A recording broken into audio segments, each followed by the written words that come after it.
नाजरीन, एक हिंदुस्तानी major retired गोरेवारिया बड़े फ़ख्र के साथ जो है वो कुछ बयानात देते रहे हैं, बातचीत कर रहे हैं और वो कह रहे हैं कि दुनिया भर के मुख्तलिफ़ इलाकों में रहने वाले जो बलोची हैं उनको आप इंडिया के अंदर लेकर आएँ और जो हमारी एम्बेसी की लाइन्स हैं वहाँ पर उनको एक 5 एकड़ का प्लाट दे दें, वहाँ पर उनको बिल्डिंग बना कर दें, उनको हिंदुस्तान के पासपोर्ट दें। इस हवाले से वो क्या बात कर रहे हैं, पहले ज़रा ये एक वीडियो क्लिप देखें। आपको बलूचिस्तान में करना क्या है?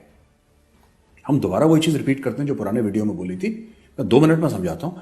आपको Baloch embassy in exile India में खोलना है। पहले भी भाई आपने टिबेटन गवर्नमेंट इन एग्जाइल खोला था ना धर्मशाला में। हाँ। आपने खोला था बहुत पहले जी, जब आप कुछ पावर थे ही नहीं, आप एक गरीब मुल्क थे, आपकी कोई पूछ नहीं थी। अब तो we are a powerful country. आप दिल्ली में इनको दे दीजिए एम्बेसीज की लाइन में एक प्लॉट 5 एकड़ का, वहां पे बना दीजिए इनकी बिल्डिंग और ले आइए बिल्कुल बलोचियों को यहाँ पे जो फॉरेन कंट्रीज में, इनको पासपोर्ट दीजिए, Indian passport, and then go to the top Ivy League colleges in US, go to top colleges in UK and Europe, Australia, New Zealand, right, Africa, everywhere, and बलोचियों को बोलिए look after them, pay them well, उनको salaries दीजिए और उनको targets दीजिए and put a Balochi on top of them. वो बलोच है, उनके टॉप पे होगा, उनका जो बॉस होगा he will be a Bloch and he will tell. And the best thing is to have information warfare of the next level. Create content, create videos, right? Balochistan से video मुझे भी आते हैं, उसके पीछे म्यूजिक लगा रहता है, आधी चीज सुनाई नहीं देती, right? Professionally made videos, professionally made documentaries on Balochistan. There is so much material, right? And उसके साथ आपको जो उनको ट्रेनिंग देनी है, तरबियत दीजिए आपको। चारों तरफ से घेर के आपको मारना पड़ेगा। बलूचिस्तान अनस्टेबल होगा। जिस दिन बलूचिस्तान टूटेगा, पाकिस्तान से एक अलग मुल्क बनेगा, दैट डे। और बलोचियों को हमें एक मैसेज दे देना चाहिए साफ, हमें कोई इंटरेस्ट नहीं है कि बलोचिस्तान भारत में मिले, हमें जीरो इंटरेस्ट है। आप अलहदा मुल्क हैं, हम आपकी इज्जत करते हैं, you are an independent nation. पहली बात, खान ऑफ कलात के टाइम पे भी तो इंडिपेंडेंट थे नहीं। Balochistan is an independent nation. Balochistan और भारत में से बड़ा भाई कोई नहीं है। अगर मैं एज एन इंडियन बोलूं कि नहीं भारत बड़ा भाई है और बलोचिस्तान छोटा है, आई एम सॉरी, दोनों बराबर के भाई हैं, राइट? जब तक आप बलोचियों का हाथ नहीं पकड़ेंगे, वो क्या कर सकते हैं बेचारे, वो तो खून बहा ही रहे हैं अपना। बलोची तो अपना खून बहा रहे हैं, बलोची तो मौत के मुंह में रोज जा रहे हैं, राइट? वो देखिए, जो जितना कर सकते थे उससे ज्यादा उन्होंने कर दिया है। फिर हमने क्या करा उनके लिए? What have we as a country done for Balochistan? Zero. India has done zero for Balochistan. बातें करवा लीजिए सेमिनार में, भाई आपको करना है, आपको पैसे डालने हैं, आप बजट क्यों नहीं बनाते 1000 करोड़ एक साल का, बस दैट्स ऑल। और हमारे लिए 1000 crore is nothing, it has got zero value. 1000 crore की तो यहां पे नॉर्थ ब्लॉक और साउथ ब्लॉक में स्टेशनरी आ जाती होगी एक साल में। yes, क्या फर्क पड़ता है यार? आपने अलग से बजट बनाइए, आप उनको ट्रेन करिए। और बलोच बच्चों को जब मैं ट्रेन कह रहा हूं, मैं ये नहीं कह रहा कि सिर्फ हथियार की ट्रेनिंग दीजिए आपको, आप उनको कंप्यूटर साइंस की ट्रेनिंग दीजिए, आप उनको इंडिया लाइए, आप उनको इंडिया लाइए। इंडिया लाने के बाद आप उनको यहां की यूनिवर्सिटीज में पढ़ाइए, आप उनको अपने सिस्टम में इंटीग्रेट करिए और फिर उनको बोलिए कि बेटा वो बलूचिस्तान एम्बेसी इन एग्जाइल है, राइट? वहां पे जाओ। आप चाणक्यपुरी में पूरी एम्बेसीज हैं, क्या फर्क पड़ता है? सरकार को एक प्लॉट दे दीजिए 5 एकड़ का, वहां पे बना दीजिए शानदार सी building, Balochistan embassy in exile. और दुनिया को बोलिए कि हम पाकिस्तान से, we declare independence from the state of Pakistan. हम पाकिस्तान हैं ही नहीं, हम बलोच हैं, हम बलोच हैं। हम एक मुल्क बनेंगे, आजाद मुल्क बनेंगे। वो कौन सा हिंगलाज माता का मंदिर है? yes. वहां पे yes. Balochi Muslims have died to protect that temple.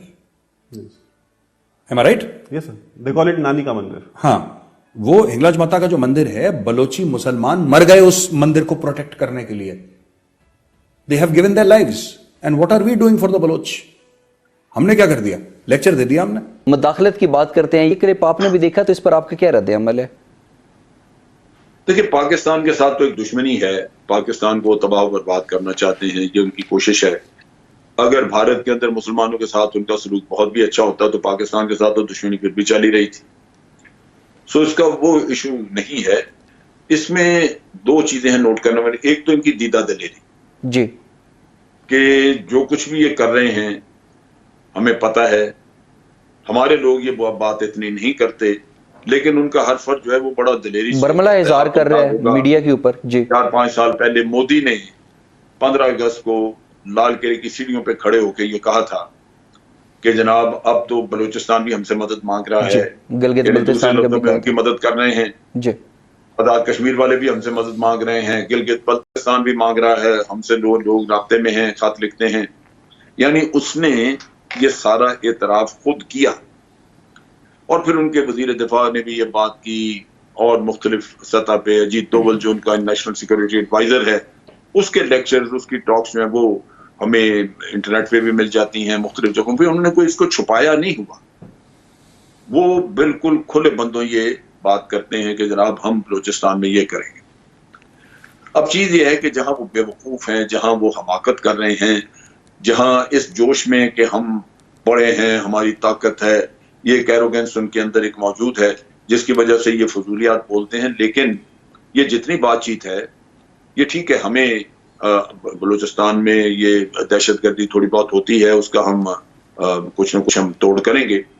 लेकिन जहां वो हमाकत कर रहे हैं, जहां वो बेवकूफी कर रहे हैं बहुत ज्यादा, वो ये है कि बलूचिस्तान में ऐसा कोई तहरीक तो नहीं है। जी अगर ये एम्बेसी खोले वहां पे बलोचों की, मिल जाएंगे बलोच जो बाहर बैरून मुल्क बैठे हुए हैं। उनमें से कई हैं जिनका रोजगार नहीं है, उनको भारत पैसे देता है और वो इस तरह के काम शाम करते हैं। उसमें ब्रह्मदाग भुक्ति और अरबियार मरी अरबियार मरी दर फहरिस्त हैं। नवाब अफकलात भी भागा हुआ, वो भी वहां पे है। तो जब 5-6 लीडर जिनकी दाल नहीं गल रही थी यहाँ पे, वो बाहर बैठे हैं और उनके कुछ ना कुछ जो लॉयल उनके कबीले के लोग होंगे उनके जरिए ये काम करवा देते हैं। लेकिन ये है कि वो मजे में है, उनको खर्चा मिलता है, वो भारत की ख्वाहिशात के मुताबिक को बयान भी दे देते हैं। अब उनसे मिलके अगर ये यहाँ पे कोई एम्बेसी खोल दें तो पाकिस्तान भी एम्बेसी खोल दे। तो बात ये है कि ये खुशामदाना सा माहौल है वहां पे, सही। और खुशामद के लिए ये लोग अपनी इज्जत और वकार का भी ख्याल नहीं करते और ऐसी घटिया बातें कर देते हैं जो मजाक का खेल होती हैं। बिल्कुल सही। और होता है कि वो बातें उनसे तवक्को भी नहीं की जाती कि ये इस तरह की बातें करें। ठीक, बिल्कुल सही। बिपिन रावत जो है वो अक्सर औकात ऐसी बातें करता रहा है जो भारत में पहले कभी भी किसी चीफ ऑफ आर्मी स्टाफ ने नहीं की थी। जी उनका ताल्लुक सियासत से होता है। वो यूं लगता है, बिपिन रावत का ये लगता था कि बिपिन रावत जो है वो एक न्यूट्रल आर्मी चीफ नहीं है, बल्कि वो पहले बीजेपी का रुकन है, आरएसएस का रुकन, और फिर वो आर्मी चीफ बनाया गया जैसे। लिहाजा वो बात वो करता था जो कि हकीकतन उसको नहीं करनी चाहिए। आर्मी चीफ को जेब नहीं देती, ये सौदे को जेब नहीं देती। तो वो इसी चीज को, इसी फसल को काट के तो उस पर वो अपना आज वो उसका फायदा उठा रहे हैं। बिल्कुल सही। जनरल साहब, भारतीय वजीर आजम नरेंद्र मोदी ने कोरोना वायरस के बहरान पर काबू पाने के लिए कहते हैं कि 20 लाख करोड़ का जो इमदादी पैकेज है उसका ऐलान किया है, जो भारतीय जीडीपी का 10% है। अगर इससे पहले बात करें तो अमेरिका अपनी जीडीपी का 13% और जापान जो है 21% इमदादी पैकेज का ऐलान कर चुके हैं। तो ये जो अदाद शुमार हैं आपकी नज़र में, क्या वाकई ये हकीकत पर मबनी है? देखिए, ये 10% होता या 10 की बजाय 20 होता, असल चीज ये है आपकी नीयत। जब आप अपने ही लोगों को बेवकूफ बनाने के चक्कर में रहें क्योंकि आपके अपने सियासी मकासद हैं, तो फिर अक्सर औकात आप झूठ का सहारा लेते हैं, हेरा फेरी करते हैं। इन्होंने ये जो 10% वाला किस्सा किया, ये हकीकतन 10% नहीं है। सही। इसमें बहुत सारा पैसा पहले भी शामिल है। इन्होंने हेरा फेरी करके एक झूठ बोला कौम के साथ और जाहिर किया कि हम बहुत बड़ा रिलीफ पैकेज दे रहे हैं, जबकि वो ऐसे है नहीं। मसलन इन्होंने ये भी ऐलान किया कि जितने भी ये वर्कर्स जो भी सड़कों पे हैं, जो घर नहीं पहुंच सके, जैसे हम ये कहते हैं कि माइग्रेंट वर्कर्स हैं, और ये वर्कर्स रूरल एरिया से, मुख्तलिफ देहातों से, वेस्ट बंगाल से आए हुए थे, बॉम्बे में काम कर रहे थे, और जो इन्होंने घर जाना था वो कई मर गए सड़कों पे पैदल जाते जाते क्योंकि कोई ट्रांसपोर्ट नहीं थी, और कई बेचारे रास्ते में कहीं रह गए। सही। तो तय इन्होंने ये किया कि जनाब हम ट्रेनें कुछ चलाएंगे जिनके जरिए इनको भेजेंगे, और ऐलान किया कि ट्रेनों में मुफ्त सफर करेंगे, जबकि उनसे 1800-1900 रुपए की टिकट एक आदमी की वो उनसे कहा कि आखिरी, और ऐलान था कि मुफ्त लेकर जाएंगे। ऐलान मुफ्त का किया। अब कॉल फेल का तजाद है, ये कोई बात अगर कोई खोले तो फिर तो सामने आ जाए चीज, लेकिन क्या हर आदमी तक ये खबर पहुंची? चंद लोगों ने लिखा सही अखबारों में, उन्होंने कहा कि जनाब ये कह रहे थे कि मुफ्त दे रहे हैं, ये मुफ्त नहीं। सही 3 आदमी 4 आदमी